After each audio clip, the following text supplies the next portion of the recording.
Cricket ಜಗತ್ತಿನ interesting ಸುದ್ದಿಗಳನ್ನು quick ಆಗಿ ಹೇಳ್ತೇನೆ ಕ್ರಿಕೆಟ್ ರೌಂಡ್ ಅಪ್ ನಲ್ಲಿ. ನಾನು ಶಾಂತ. ನೀವು ಸುದ್ದಿಯಾನದ ಸಬ್ಸ್ಕ್ರೈಬರ್ ಆಗೋದಕ್ಕೆ ಮರಿಬೇಡಿ. ಹಾರ್ದಿಕ್ ಪಾಂಡ್ಯ ಅವರ ಸ್ಫೋಟಕ ಅರ್ಧ ಶತಕ ಹಾಗೆ ವರುಣ್ ಚಕ್ರವರ್ತಿ ಅವರ ಸ್ಪಿನ್ ಮೋಡಿಯ ಸಹಾಯದಿಂದ ಭಾರತ ತಂಡ 5ನೇ ಟಿ20 ಪಂದ್ಯದಲ್ಲಿ ದಕ್ಷಿಣ ಆಫ್ರಿಕಾ ವಿರುದ್ಧ 30 ರನ್ಗಳಿಂದ ಗೆದ್ದು ಬೀಗಿದೆ. ಈ ಮೂಲಕ 5 ಪಂದ್ಯಗಳ ಟಿ20 ಸರಣಿಯನ್ನ ಟೀಂ ಇಂಡಿಯಾ 3-1 ಅಂತರದಲ್ಲಿ ಮುಡಿಗೇರಿಸಿಕೊಂಡಿದೆ. ದಕ್ಷಿಣ ಆಫ್ರಿಕಾ ಎದುರು 5ನೇ ಟಿ20 ಪಂದ್ಯದಲ್ಲಿ ಅರ್ಧ ಶತಕ ಬಾರಿಸುವ ಮೂಲಕ ತಿಲಕ್ ವರ್ಮಾ ಮಾಜಿ ನಾಯಕ ರೋಹಿತ್ ಶರ್ಮಾ ಅವರ ದಾಖಲೆಯನ್ನು ಬ್ರೇಕ್ ಮಾಡಿದ್ದಾರೆ.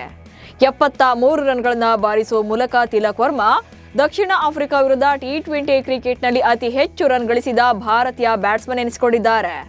ತಿಲಕ್ ವರ್ಮಾ 10 ಟಿ20 ಪಂದ್ಯಗಳಿಂದ 496 ರನ್ಗಳನ್ನು ಕಲೆ ಹಾಕಿದ್ದಾರೆ.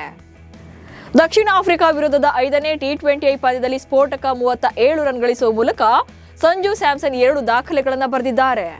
ಸಂಜು ಸ್ಯಾಮ್ಸನ್ 8,000 ಟಿ20 ಕ್ರಿಕೆಟ್ ರನ್ಗಳನ್ನು ಕಂಪ್ಲೀಟ್ ಮಾಡಿದ್ದಾರೆ. ಹಾಗೆ ಟಿ20 ಕ್ರಿಕೆಟ್ನಲ್ಲಿ 1000 ರನ್ಗಳನ್ನು ಕಂಪ್ಲೀಟ್ ಮಾಡಿದ್ದಾರೆ. ಈ ಮೂಲಕ ಟಿ20 ಕ್ರಿಕೆಟ್ನಲ್ಲಿ 8,000 ರನ್ಗಳನ್ನು ಕಂಪ್ಲೀಟ್ ಮಾಡಿದಂತ ಭಾರತದ 7ನೇ ಬ್ಯಾಟ್ಸ್ಮನ್ ಎನಿಸಿಕೊಂಡಿದ್ದಾರೆ. 5ನೇ ಪಂದ್ಯದಲ್ಲಿ ಆರಂಭಿಕನಾಗಿ ಕಣಕ್ಕಿಳಿದ ಅಭಿಷೇಕ್ ಶರ್ಮಾ 161ರ ಸ್ಟ್ರೈಕ್ ರೇಟ್ನಲ್ಲಿ 21 ಎಸೆತಗಳಲ್ಲಿ 1 ಸಿಕ್ಸ್ ಹಾಗೆ 6 ಫೋರ್ಗಳೊಂದಿಗೆ 34 ರನ್ಗಳನ್ನು ಕಲೆ ಹಾಕಿದ್ರು. ಈ ಮೂಲಕ ಟಿ20 ಕ್ರಿಕೆಟ್ನಲ್ಲಿ ಅತ್ಯಧಿಕ ಸ್ಟ್ರೈಕ್ ರೇಟ್ನಲ್ಲಿ 1000ಕ್ಕೂ ಹೆಚ್ಚು ರನ್ಗಳನ್ನು ಕಲೆ ಹಾಕಿದ ವಿಶ್ವ ದಾಖಲೆ ಈಗ ಅಭಿಷೇಕ್ ಶರ್ಮಾ ಪಾಲಾಗಿದೆ. ಇದಕ್ಕೂ ಮುನ್ನ ಈ ದಾಖಲೆ ಆಸ್ಟ್ರೇಲಿಯಾದ ಆಟಗಾರ ಟಿಮ್ ಡೇವಿಡ್ ಅವರ ಹೆಸರಿನಲ್ಲಿತ್ತು. ದಕ್ಷಿಣ ಆಫ್ರಿಕಾ ವಿರುದ್ಧದ ಪಂದ್ಯದ ವೇಳೆ ಆಲ್ರೌಂಡರ್ ಹಾರ್ದಿಕ್ ಪಾಂಡ್ಯ ತನ್ನ ಗೆಳತಿ ಮಹಿಕಾಗೆ ಫ್ಲೈಯಿಂಗ್ ಕ್ರೀಸ್ ಕೊಟ್ಟಿದ್ದಾರೆ. ಈ ಪಂದ್ಯದಲ್ಲಿ ಪಾಂಡ್ಯ ಕೇವಲ 16 ಎಸೆತಗಳಲ್ಲಿ ಅರ್ಧ ಶತಕ ಕಂಪ್ಲೀಟ್ ಮಾಡಿದ್ರು. ಹಾರ್ದಿಕ್ ಪಾಂಡ್ಯ ಅವರ ಗೆಳತಿ ಮಹಿಕಾ ಶರ್ಮಾ ಕೂಡ ಸ್ಟ್ಯಾಂಡ್ನಲ್ಲಿ ಹಾಜರಿದ್ರು. ಪಾಂಡ್ಯ ಆಟ ನೋಡಿ ಮಹಿಕಾ ಚಪ್ಪಾಳೆ ತಡ್ತಾ ಇದ್ರು. ಹಾರ್ದಿಕ್ ಅರ್ಧ ಶತಕ ಬಾರಿಸ್ತಾ ಇದ್ದಂತೆ ಮಹಿಕಾ ಪಾಂಡ್ಯ ಕಡೆ ತಿರುಗಿ ಫ್ಲೈಯಿಂಗ್ ಕಿಸ್ ಕೊಟ್ಟಿದ್ದಾರೆ. ಹಾರ್ದಿಕ್ ಪಾಂಡ್ಯ ಸಿಡಿಸಿದ 6 ಅಪರೂಪದ ಘಟನೆಗೆ ಸಾಕ್ಷಿಯಾಗಿದೆ.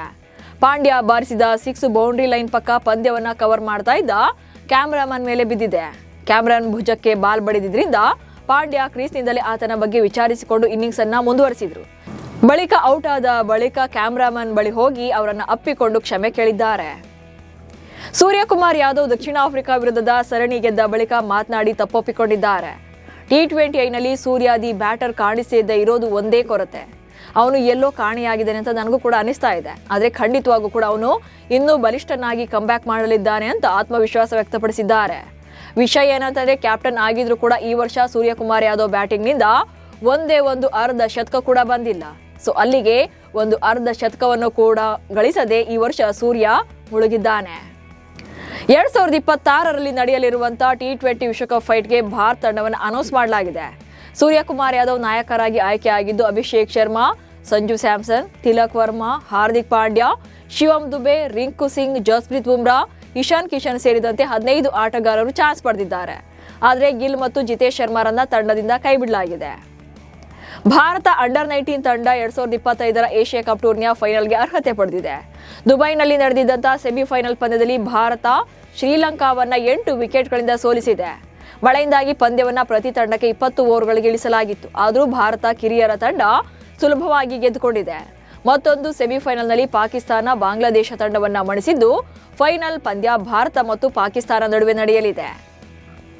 ಡಿಸೆಂಬರ್ 24ರಿಂದ ಶುರುವಾಗಲಿರುವ ವಿಜಯ್ ಹಜಾರೆ ಟೂರ್ನಿಗಾಗಿ ಮುಂಬೈ ಹಾಗೆ ದೆಹಲಿ ತಂಡಗಳನ್ನು ಪ್ರಕಟ ಮಾಡಲಾಗಿದೆ. ಈ 2 ತಂಡಗಳಲ್ಲಿ ಟೀಂ ಇಂಡಿಯಾದ ದಿಗ್ಗಜ ಆಟಗಾರರಾದಂಥ ರೋಹಿತ್ ಶರ್ಮಾ ಹಾಗೆ ವಿರಾಟ್ ಕೊಹ್ಲಿ ಕಾಣಿಸಿಕೊಂಡಿದ್ದಾರೆ. ವಿರಾಟ್ ಕೊಹ್ಲಿ ದೆಹಲಿ ಪರ ಆಡಲಿದ್ರೆ ರೋಹಿತ್ ಶರ್ಮಾ ಮುಂಬೈ ಪರ ಕಣಕ್ಕಿಳಿಯಲಿದ್ದಾರೆ. ಇವೆಷ್ಟು ಇವತ್ತಿನ ಕ್ರಿಕೆಟ್ ರೌಂಡ್ ಅಪ್ ಸುದ್ದಿಗಳು. ನಮಸ್ಕಾರ.